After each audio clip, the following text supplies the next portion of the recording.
The room's chill deepened as General Carl Noah stepped inside. The air seemed to thicken with his presence, and every alien eye turned to him, scrutinizing the figure whose name had spread like a whispered legend. He wore the sharp lines of his Earth Federation uniform with an ease that belied the tension in the room. Tall, broad-shouldered, and bearing a gaze honed by years of frontline warfare, Noah radiated a quiet intensity that held the room in thrall.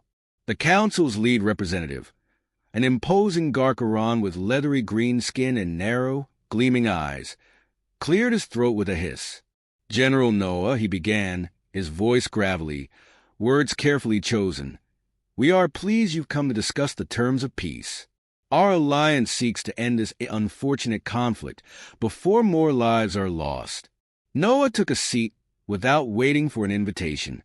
His expression was unreadable, his gaze steady, as though assessing each alien's worth before responding. "I've come because you requested it," he said finally, his voice low and precise. "But if you imagine I'm here to plead or accept any arrangement that compromises Earth security, you're mistaken." A ripple of discomfort moved through the council members, subtle but unmistakable. The Zurican representative, a slender creature with translucent skin and sharp, needle-like teeth, leaned forward. "Surely, General, you understand the toll this conflict has taken on both sides. The Alliance believes peace to be the wisest course. Continued hostility would prove costly, even for your people." Noah's gaze hardened. "When you first approached Earth, you offered alliance through coercion and ultimatums. What you call costly, we call necessary defense. Our people won't forget that you forced this war upon us." His words hung in the air, chilling the council members, who shifted uneasily in their seats. The Garcaron narrowed his eyes, struggling to maintain his composure. "General, we have come prepared to offer considerable concessions. Resources, planets, even strategic positions.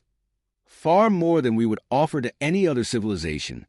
This is a generous gesture of peace." Noah inclined his head slightly, his mouth curving in a faint, sardonic smile. "Generous? Interesting choice of words. Your generosity follows a series of assaults on our colonies and unprovoked attacks on our fleet. You speak of peace now, but where was that sentiment when you bombarded our outposts, thinking us an easy target?" A shiver of indignation flashed across the faces of several council members. But Noah continued, undeterred. "Earth has no need for alliances built on fear or coercion. We value allies who respect our sovereignty and share our principles, not those who attempt to force submission." The representative of the Drax, a stoic creature with thick, armored skin and eyes that gleamed like polished metal, shifted uncomfortably. He had seen firsthand the devastation wrought by the humans, and now, in the presence of their general, he could barely suppress the rising fear. "Your tenacity is remarkable, General. But does Earth truly desire endless war? This conflict drains resources and lives that could otherwise be spared." Noah's eyes met the Drax's, unblinking. "Earth's desire is simple: to live free of threats and interference. If that means war, then we'll meet it head-on.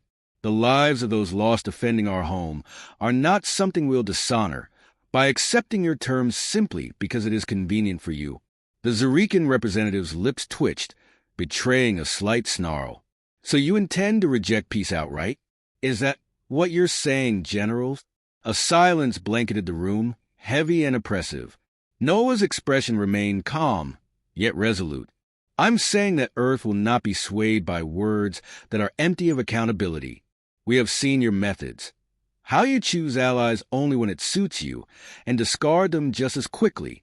We value loyalty, and we honor sacrifice.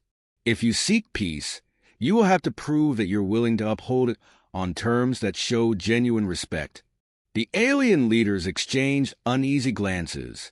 The prospect of returning to their people without a truce filled them with an unexpected dread. They had underestimated this human's resolve and misjudged the strength that lay behind his composed demeanor. The Garcaron's voice wavered, attempting to regain control. "General, You must understand that our alliance possesses resources and power beyond Earth's reach. Refusing peace could bring consequences far greater than you anticipate. A glint of steel flashed in Noah's eyes, a subtle shift in his tone signaling finality.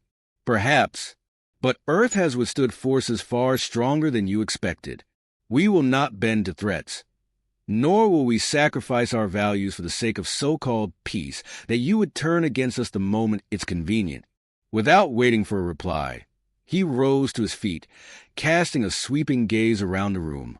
The aliens, once bold and confident in their posturing, now looked diminished, as if the shadows of their own fears were closing in on them. For now, consider this meeting a warning, Noah said. We will protect our people, no matter the cost. With those words, he strode out of the chamber, leaving the council members frozen in his wake. The silence that settled over the room was profound, heavy with an unspoken understanding that they had failed to sway the human will, a will far more unyielding than they had ever anticipated. The council chamber lay in stunned silence after General Noah exited, his words echoing in the alien leaders' minds. They had planned for a cautious dialogue, a negotiation marked by calculated concessions. But the stark clarity of Noah's stance shook even the most seasoned among them. As he walked back toward the chamber doors, a junior alien delegate, young and visibly anxious, moved to intercept him. The delegate's trembling hand extended hesitantly. General Noah, I am told the council wishes to reconvene. Perhaps we can clarify our offers. Noah stopped, a glimmer of curiosity in his eyes as he studied the alien's nervousness. Clarify or change? The delegate's pale face blanched further under the general's penetrating gaze. He stammered for a moment before stepping back, cowed. Without another word, Noah resumed his steady march through the hall, dismissing the alien's uncertainty as irrelevant. It was not fear that guided his actions, nor was it arrogance. It was principle. The humans had fought too long and lost too much to allow concessions based on hollow promises. Noah re-entered the council chamber, and the tension ratcheted even higher. His posture was as sharp as his gaze, and every movement he made conveyed authority. It was not just the physical presence of the man, but the aura of human resilience that rattled the council. For the first time, they were looking at not just a leader, but the embodiment of a species that refused to yield. The Garcharon leader leaned forward, his frustration apparent. General Noah, let us not be hasty. Surely Earth must recognize the need to preserve what remains of its resources. We, too, have suffered from this conflict. Why continue a war when peace can be forged? Noah tilted his head slightly, observing the desperation hidden beneath the Garcharon's cool words. Why? He repeated, voice low but unwavering. Because Earth does not seek survival by bending to threats. We seek victory by honoring those who stood against you, who refused to let our world fall to fear. The Drax representative, his metallic eyes glinting with barely concealed resentment, couldn't remain silent. Victory, he sneered. General, your people are scattered, vulnerable, and isolated. We could overwhelm you in a matter of months, were we to mobilize fully. Earth cannot sustain such a war. A dangerous glint sparked in Noah's eyes. You assume we're afraid of hardship, that we would abandon our ideals for a sense of safety. But we did not come this far to kneel at the whim of those who threatened our homes. His gaze swept over each council member, the force of his conviction more unnerving than any weapon. The Zurican, his thin frame shifting with unease, spoke up. Then tell us, General, what do you want? If not peace on terms that will benefit both sides, then what? Noah fixed the Zurican with a steady look. Respect. Security for our people, without compromise. A guarantee that no alien hand will ever again reach for Earth or its colonies.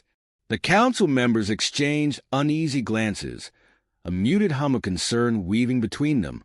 They had not expected such resolve, such defiance. In the face of what they considered overwhelming odds, this human seemed willing to endure anything to protect his world. Noah observed their reactions in silence, as though measuring their resolve. Breaking the silence, the Garkran's voice grew colder. Then perhaps peace is not what you desire, but revenge. Humans are known for their resilience. Yes, but revenge will only cost you more lives. Noah's expression shifted subtly, his mouth curving into a grim smile. Revenge? He paused, allowing the word to linger, challenging the council to interpret it. We don't seek revenge, only justice for those lost defending Earth from your attacks. And we will not accept a peace born of weakness. The Drax leaned back, visibly rattled, yet trying to maintain his composure. What you demand is unrealistic, General. Even now, your people suffer. Earth is stretched thin, its fleets limited. How long do you think humanity can survive without concessions? Noah let a silence fall, letting them consider their own question before answering. Longer than you might expect. Our strength lies not in numbers or fleets, but in our will. Our people are united by what we protect, not by what we are willing to sacrifice for comfort. The Zurican seemed to falter, his voice wavering slightly. But there must be a way to end this without further destruction. General, we cannot continue on this path. Noah's gaze softened, though only slightly. Then it's up to you to find another way. Earth will not compromise on its sovereignty or the safety of its people. If peace is truly your goal, prove it in actions, not just words. The alien leaders sat in silence, their bravado dismantled piece by piece. Noah's message was clear, uncompromising. They could not intimidate or manipulate him, nor could they shake the foundation of his beliefs. They were left to face the cold truth. Earth would rather fight than submit. As Noah turned to leave once more, a final question halted him. General, the Garkran's voice was low, nearly a whisper, laced with reluctant respect. Is there nothing that would persuade you to alter Earth's position? No price that would guarantee our alliance. Noah looked back, his expression resolute. Only one. The assurance that Earth will never again be threatened by those who claim to offer peace. He inclined his head slightly, a gesture of finality, before walking out of the chamber. Behind him, the council sat in stunned silence, haunted by the realization that humanity's strength lay not just in its technology or strategy, but in a will forged in the fires of defiance. The peace talks had failed, and the future lay shrouded in the inevitable consequence of their choices. Yet they could not deny the respect now tinged with fear, a fear that would grow long after Noah's figure disappeared from the hall. The council chamber emptied into a smaller, secure war room once General Noah had departed. The alien leaders, visibly shaken by the failure of the peace negotiations, gathered there with their advisors in an atmosphere thick with apprehension and frustration. The polished surface of the round table gleamed under dim lights, and every face around it bore the strain of strategic uncertainty. The Garkaron leader, Lord Zarthan, pounded a clenched fist onto the table. His narrow eyes flashed with anger as he surveyed the grim expressions of his fellow leaders. "This is unacceptable," he hissed, his voice sharp and low. "Earth's refusal to negotiate, this obstinate defiance, will cost us dearly if we don't act now. The human general left us no choice." The Drax representative, Commander Karan, leaned forward, his armored fist pressing against the table as he spoke in a steady, deliberate tone. "Zarthan, we underestimated the humans, yes, but it's not just their numbers or firepower that concerns me. It's their unbreakable will. Their armies don't crumble, as ours do when faced with insurmountable odds. The humans have fought harder as the stakes have risen." Zurican diplomat Vara called, her translucent skin appearing almost ghostly under the dim light, shivered. "I warned all of you from the beginning. The humans have a tenacity that defies logic. It's as if they are willing to endure anything to preserve their world, to protect their people. The general's words only confirm this. They are resolute, perhaps even beyond reason." Karan, hearing her tone of foreboding, grimaced. "Then what are you suggesting, Vara? That we should just let the humans dictate the terms of this war? We would lose everything we've gained. Our alliance would fracture under the strain." Zarthan let out a growl of frustration, the ridges on his green forehead deepening. We cannot afford such weakness. If we retreat now, every species that looks to us for leadership will abandon us. The only option is to strike first, to overwhelm their forces before they have a chance to regroup. We must dismantle their defenses and show Earth that resistance is futile. Vara shook her head, a look of quiet horror in her translucent eyes. And what if they retaliate? We've all seen what they're capable of. We cannot ignore the consequences of a full-scale assault against a people willing to sacrifice everything.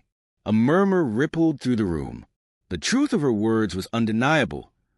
They all knew of humanity's refusal to surrender in previous battles.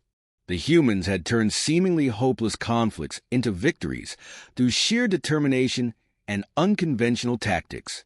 What the Alliance viewed as reckless stubbornness, humans saw as loyalty and duty. Just then, a holographic map of Earth's territories flared to life over the center of the table, detailing fleet positions, defense grids, and colony outposts. The red markers representing Earth's defense lines glowed brightly, a visual reminder of the obstacles between the Council and their objective. The Zurican diplomat's voice trembled. Look at their fortifications. Their command centers are embedded so deeply into the core of their defenses that we would have to obliterate entire colonies just to make a dent. If we strike, as you suggest, Zarthan, we would face severe casualties. Perhaps even the destruction of our forces. Karan's metallic eyes narrowed. So, what's the alternative, Vara? Should we waste more time attempting diplomacy with an opponent who has already rejected it? Earth's message was clear. They will not yield. Zarthan let out a heavy sigh, nodding toward the hologram. Then we escalate. Increase our fleet's presence on their borders. Prepare our most advanced units. This isn't a matter of preference, but survival. If we wait too long, they will reinforce their position, and the humans will be even harder to break. He paused, his gaze darkening. Our mistake was assuming they would crumble once they saw our strength. Now, we must ensure they understand there is no escape. No one is to withdraw or hesitate. Vara's jaw clenched, though doubt clouded her expression. This path will lead to unending bloodshed, Zarthan. We are staring into the abyss of mutual destruction. The Drax commander nodded grimly. It seems that is the only language humans respect. And if that's what they demand, then that's what they'll get. We will mobilize every asset, every soldier, and push them to the brink. This isn't a question of survival for Earth alone. We are fighting to maintain control over our own destiny. As the alien leaders finalized their plans, a murmur of agreement spread through the room, although a shadow of uncertainty lingered in the air. They were willing to risk everything, yet they were keenly aware of the cost if their calculations proved wrong. The humans had shown resilience beyond their projections, a trait that defied their understanding. But to back down now would be a sign of weakness, an admission of fear that would undermine their rule and potentially unravel the entire alliance. Karan's voice cut through the murmurs as he issued a final command. Then it settled. We press forward with an overwhelming strike. Let every unit know that failure is not an option.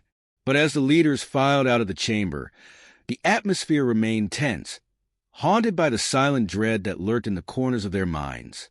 Despite their bravado, each alien felt the same insidious fear, a gnawing sense that they had underestimated humanity's spirit. The decision had been made, and there would be no turning back. Yet the shadow of doubt lingered, an ominous presence reminding them of the high-stakes gamble they were now forced to play. The silence in the aftermath was deafening. Debris from the shattered fleets drifted in the cold darkness of space, a silent testament to the ferocity of the battle that had raged. Against all odds, Earth's forces had withstood the full onslaught of the alien alliance, turning the would-be invasion into a disastrous defeat for the attackers. General Noah stood on the observation deck of his flagship, staring out into the void, his face a mask of grim satisfaction. Beside him, his advisors, battle-worn but unbroken, surveyed the remnants of the alien fleet scattered across the radar screens. The cost had been great, but they had defended their home with everything they had. Reports poured in from Allied commanders, recounting the courage displayed in every skirmish and the unyielding determination of the human soldiers who had fought to protect Earth. Across various sectors, tactical brilliance and sheer resilience had won the day, leaving the alien alliance in disarray. Meanwhile, in the central war chamber of the Alien Council, a stunned silence prevailed. The leaders who had once spoken with such confidence now sat ashen-faced, struggling to comprehend the magnitude of their defeat. The Garcharon leader, Lord Zarthan, clenched his hands, his gaze fixed on the holographic map before him. The red markers, once clustered tightly around Earth's defenses, had disappeared. Now, only scattered signals remained, signs of their scattered survivors retreating. "It's impossible," Zarthan whispered, his voice betraying a rare vulnerability. "Our fleets were unmatched. Our technology superior." The Drax commander, Karan, slumped in his seat, his once proud posture diminished. His metallic skin had dulled, and his voice was rough with disbelief. "The humans fought with a ferocity I have never seen. They didn't just defend. They attacked with precision and purpose, exploiting every weakness we had overlooked." The Zurican diplomat, Vara Kal, observed her colleagues with a mixture of resignation and grim respect. "Perhaps we underestimated them because we saw only their numbers, their technology, their isolated world. But humanity's strength is not merely in their weapons. It's in their conviction, their relentless unity." She glanced at her allies, her translucent eyes reflecting the reality they all now understood. "We face not just an army, but an unbreakable will." Zarthan, his anger finally giving way to weary acceptance, shook his head. How could they sustain such a defense? How could they endure what should have crushed any other species? Vara's gaze sharpened, because they were not just fighting for survival. They were fighting for each other, for every soldier, every family, every life on their world. They do not simply see themselves as individuals, but as protectors of their kind. It is a force we cannot replicate, one we didn't understand until now.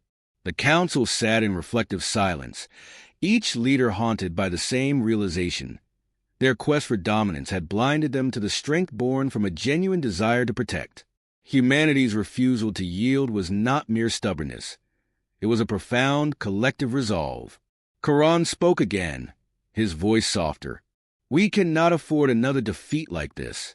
The unity that we believed to be our advantage was shattered by a single species determined to defend its world. Their resilience has redefined the limits of our understanding of warfare. Zarthan clenched his jaw, frustration mingling with reluctant respect. "We've lost more than fleets today. We've lost our illusion of superiority. Humans are a force unlike any we have encountered. A force driven not by conquest, but by something far deeper." Vara nodded slowly. "Perhaps the only way forward is not through domination, but through an understanding we were once unwilling to offer."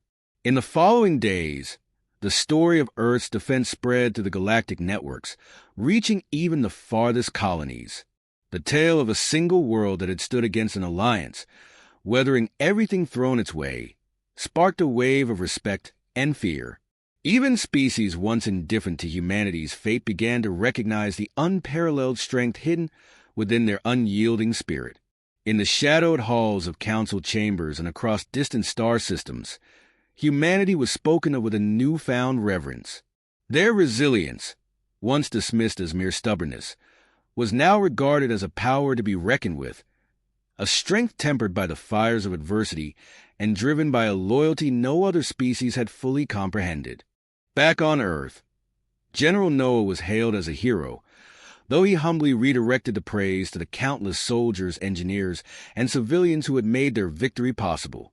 As he looked out over the world he had fought so hard to protect, Noah allowed himself a rare moment of reflection. He knew the galaxy had changed that day. Humanity's strength had left an indelible mark on its rivals. For the Alien Alliance, the defeat would not be forgotten. The decision was clear. If they were to survive in a galaxy where humanity had proven itself, they would need to find a way to coexist or risk further confrontations they now understood they could not afford. Thus, In the aftermath of battle, an unspoken accord emerged. Earth was no longer seen as an isolated, vulnerable world. It was recognized as a bastion of unmatched resilience. And in the silence that followed, humanity's place among the stars was irrevocably altered, forever standing as a reminder that strength was not defined by power alone, but by the unwavering will to protect all that one holds dear.